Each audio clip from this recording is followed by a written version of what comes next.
नुआपड़ा उपनिर्वाचन योद्धा प्रस्तुत मैदान प्रस्तुत विजु जनता दल योद्धा भाव में मैदान को ओह्लैंती सेहांगिनी छुरिया सीधा सड़क आलोचना करवा।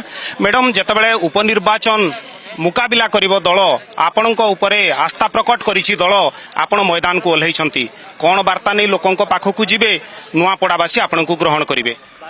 नुआपड़ा जिला होची नुआपड़ा निर्वाचन मंडली होची गोटे आदिवासी अध्युषित दलित अध्युषित एवं ये अंचल सबुठु बेसी साधारण जनता अच्छा जो माने कि विभिन्न समस्या भोगुले जहाँकि नवीन पट्टनायक दूर करछंती एवं विजु जनता दल सरकार ही से समस्या को समाधान करछंती।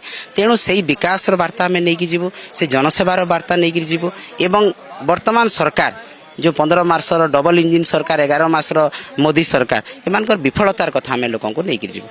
गोटे प्रकार जदि कहवा जितेबाला चर्चा आसूची माँ माटी कथा कहउचंती विरोधी तो या किभली भाव में मुकाबिला करेंगे। देखो मोर भी मार माटी एटा मो मार माटी माँ को माटी माँ बापा स्वर्गठू बड़ तेणु मो माँ को माटी मो माटी से माटी भी मो पाई नमस्य से माटी को मु प्रणाम करुच्ची एवं से माटी सेवा करने नवीन पट्टनायक मते सुजोग देइछंती। तेणु समस्त आशीर्वाद एवं सहयोग कामना करुच्ची। सेहांगिनी छुरिया कौन स्वप्न देखती नुआपड़ार विकास में। देखंतु राजू भाई ढोलकिया नवीन पट्टनायक आशीर्वाद रे जो स्वप्न देखी से स्वप्न अधूरा अच्छी से नवीन पट्टनायक स्वप्न को मुझे आगक नहीं जीवी एवं ये अंचल विकास करी। लड़ाई केमिति हेबो बराबर हेबो ना जोरदार हेबो। लड़ाई तो जोरदार हेबो एवं विजु जनता दल जीतिबो।